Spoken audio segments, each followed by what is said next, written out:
Hey everyone, Coach Sarah here. If you're looking for a fun challenge to get even more colorful veggies into your day, here are my tips and ideas on how to incorporate all of these into breakfast, which is often a meal that misses out on them. My favorite and easiest veggies to use in the morning include spinach, kale, sweet potato, and depending on the week if it's ready, I'll use my onion, red pepper, and celery mix. And you can also use things like pumpkin, carrot, or tomatoes, or even mushrooms. Eggs are a really common way to get veggies in at breakfast, and you could toss in spinach or mushrooms and peppers, or tomato and spinach, or kale, or my tricolor veggie mix. And you could put this into a scramble or an omelet or a frittata. And if you're making an egg sandwich already, you could add in some sliced tomato and some spinach on top, and voila, you have some very simple veggies to add. And to save time, I would recommend pre-chopping like I've done here. These tend to last a long time, so they could last a whole week.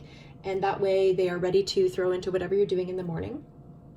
Or you could make a veggie-filled frittata, and that way you bake it, you store it in the fridge, and then you just quickly slice it and you run out the door.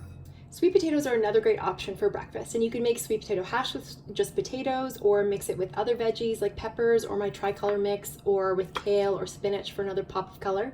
And you can add a little chili powder for some flavor. And it can also be made ahead of time, which makes it a really fast option to add to your breakfast. So you could have it on the side of eggs, or sprinkle some goat's cheese on top, or add some hemp seeds for an additional protein boost.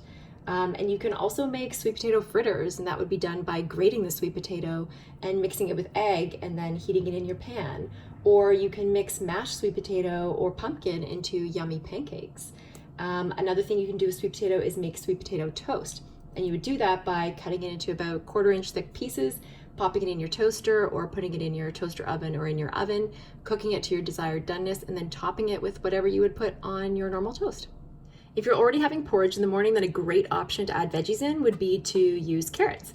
And you can shred that inside. And sometimes I can create sort of a carrot cake flavor. And what I'll do is I'll use buckwheat and shredded carrots. I'll use shredded coconut. I'll shred the apple. And I'll also use a vanilla protein powder. And since you're factoring protein into your meals, that works out really well because it adds a sweetness and protein boost to it. And you can also add some hemp seeds for an additional protein boost. Smoothies are a great option for on the go, and the most common veggies to add would be spinach and kale. And spinach is a great starter vegetable because it blends really smoothly and it doesn't leave as much taste as you think, I promise. A really basic green starter smoothie, as I say, would be banana, spinach, your milk of choice, and a vanilla protein powder. And this can help ease into the idea that there might be vegetables in your smoothie. My favorite personal combo is blueberries and spinach, and I'll often add a little avocado to help with the creaminess. And you can add zucchini to make it nice and thick, or cucumber makes smoothies watery and refreshing and works really well with apple. Or if you're using kale, some people prefer it frozen because it actually makes it easier to blend since it softens it. And a key to using veggies in smoothies is actually to blend it with as little liquid as you can at first, then thin it out. And this will prevent those clumps and flakes of veggies because the blade almost hugs those ingredients more tightly. Leftovers can also be a great option. It encourages you to think outside the box and have those leftover roasted vegetables, or even make a breakfast salad with all of these ingredients. Get creative. You never know what you like unless you try it.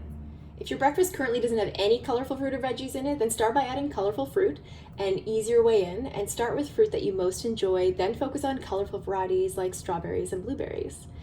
If you're concerned about food waste, you can get a variety of colorful fruit each day by making a fruit salad. And you would do this by buying one piece of fruit from a variety of options, chop them all up, and then you would have a variety of colors each day. So for example, let's say you chose a kiwi, a small pint of strawberries, some blueberries, an orange, or some mango. That way you have 4 different colors and probably 4 different days worth of colorful fruit in your breakfast. Perhaps not all of these suggestions will tickle your taste buds, but hopefully one might. Have an awesome day, and don't forget to empower your body with food.